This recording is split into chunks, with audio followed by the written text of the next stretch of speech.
کے programme voice of voice لیس میں doctor ناصر حسین کا سلام۔ عزیز ناظرین، آج ہم گفتگو کریں گے IMF Pakistani and trap and its social impacts. IMF کے قرضوں کے پاکستان پر اثرات۔ آئیے پہلے ایک مختصر ویڈیو دیکھتے ہیں، اس کے بعد پھر گفتگو کرتے ہیں۔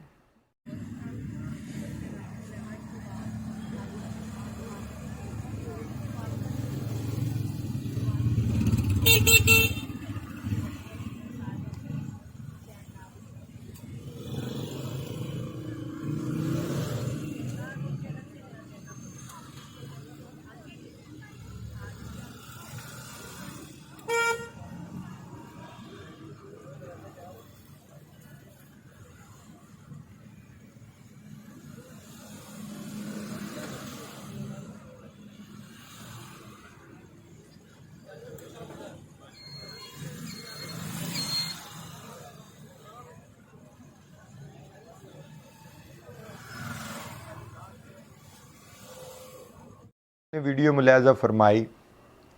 یہ ویڈیو پاکستان کے دارالخلافہ اسلام آباد کے سب سے مصروف مرکز کی ہے۔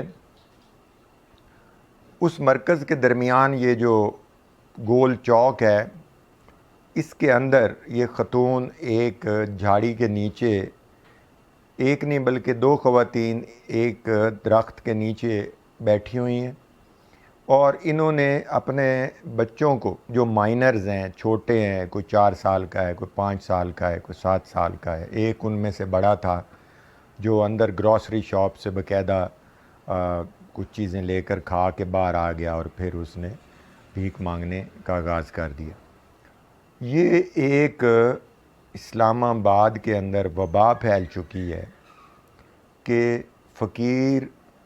ایک پوری مافیا کی صورت اختیار کر چکے ہیں۔ اس خاتون کو جب ایک شخص نے یہ کہا کہ یہ تمہارے بچے میرے سے بھیک کیوں مانگ رہے ہیں، تو لیٹرلی اس نے اس کو گالیاں دیں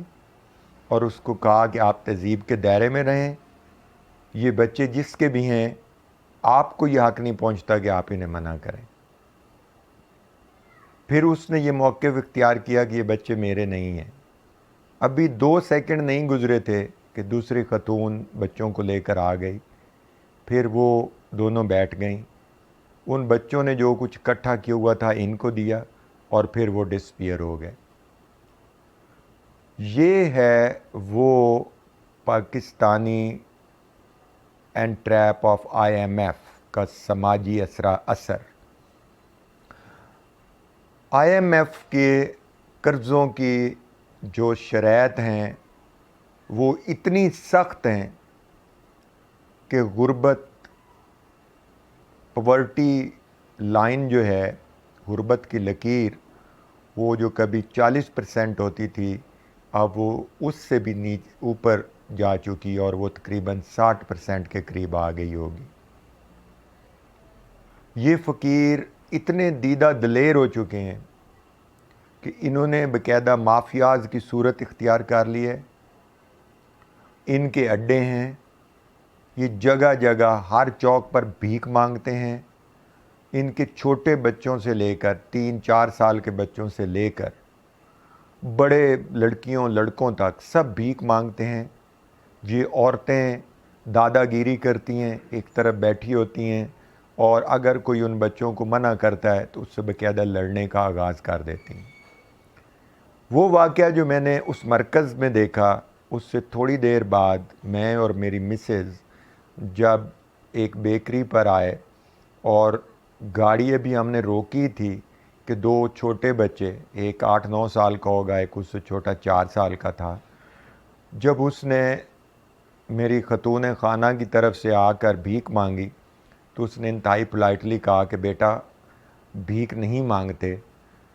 تو جاتے ہوئے اس بچے نے ایک بھرپور قسم کی گالی دی جو میں مناسب نہیں سمجھتا کہ میں یہاں دوں۔ جب میں نیچے اترا تو میں نے اس بچے کو پکڑ لیا جو ایک اور گاڑی کے پاس کھڑا تھا، اور جب میں نے اسے ڈانٹا تو اس نے کہا کہ میں معذرت خواہ ہوں۔ یہ سب کچھ انتہائی ناقابل قبول شکل اختیار کرتا چلا جا رہا ہے۔ پاکستان کے اوپر I M F Pakistani and trap کے اثرات اتنے غالب آتے چلے جا رہے ہیں کہ مجھے برازیل اور انڈونیشیا کی مثالیں یاد آ رہی ہیں۔ انڈونیشیا نے جب قرضہ لیا تھا آئی ایم ایف سے، تو آئی ایم ایف کہ قرضہ لینا تو اس حکومت کی اور انڈونیشیائی عوام کی مجبوری تھا، انہوں نے لے لیا، لیکن اس قرضے کے نتیجے کی صورت میں وہاں اتنی زیادہ غربت پھیلی اور مہنگائی اتنے عروج پر چلی گئی کہ پاکستانی اخبارات میں اور بین الاقوامی میڈیا میں یہ خبریں باقاعدہ نشر ہونی شروع ہو گئیں کہ بات لوٹ مار تک آ گئی۔ لوگ اپنی جیبوں میں پسٹل اور چھریاں اور اس طرح کے حملہ آور ہونے کے آلات رکھتے تھے، اور جب کوئی انکار کرتا تھا تو اس پر حملہ آور ہو جاتے تھے، دکانوں میں لوٹ مار کرتے تھے۔ باخدا آج کی یہ حالت دیکھ کر مجھے خوف آنے لگ گیا کہ اگر پاکستانی سماج میں بھی یہی غربت جاری رہی تو کہیں ایسا نہ ہو کہ ہماری صورتحال انڈونیشیا اور برازیل کے لوگوں کی طرح ہو جائے کہ ہم سڑکوں پر آ جائیں۔ دوسرا اہم نقطہ جس کی طرح میں آپ کی توجہ مبذول کروانا چاہتا ہوں وہ ہے پاکستان میں بے پناہ چیریٹی کا تصور۔ اب خیرات دینا، مخیر حضرات کی طرف سے غریب کی مدد کرنا، یہ صدیوں سے ہمارا ایک ترا امتیاز بھی ہے، ہمارے کلچر کی ایک اہم خصوصیت بھی ہے۔ لیکن اگر ان حضرات اور خواتین کو جو اس کے مستحق ہیں انہیں یہ مافیاز مجبور کر دیں گے کہ ان کا حصہ بھی چھین کے لے جائیں، تو پھر وہ چیریٹی کا تصور بھی ایک نئی صورت اختیار کر رہا ہے۔ یہ سب لوگ اسلام آباد میں موجود پناہ گاہوں میں اور کہیں ادھر ادھر جائن مافیاز کے اڈے ہیں، وہاں جا کر آرام سے سوتے ہیں، صبح اٹھتے ہیں، آرام سے اپنے اپنے بزنس سینٹرز جو انہوں نے بنا رکھے ہیں وہاں پر آ جاتے ہیں، وہاں آ کر باقاعدہ اب تو بدماشی اور باقاعدہ لڑائی جھگڑے کی حد تک لوگوں سے الجھتے ہیں۔ آپ اسلام آباد کا وزٹ کریں، آپ کو جگہ جگہ ہر ٹریفک سگنل پر بھیک مانگتے ہوئے عورتیں، جن کے ہاتھوں پہ معصوم بچے جنہیں نشہ آور ادویات پلا کر بیہوش کیا گیا ہوتا ہے، وہ سارا دن دھوپ پہ بیٹھ کے یہی کام کرتی ہیں۔ لڑکیاں، لڑکے اور یہ مضافات اور ارد گرد کے سبربنز جو چھوٹے چھوٹے شہر ہیں وہاں سے آئے ہوئے بے پناہ لوگ اب یہاں آ گئے ہیں، کیونکہ جب انہیں وہاں غربت کی وجہ سے کچھ نہیں مل رہا تو وہ یہاں آ گئے ہیں۔ قصور ان کا بھی نہیں ہے،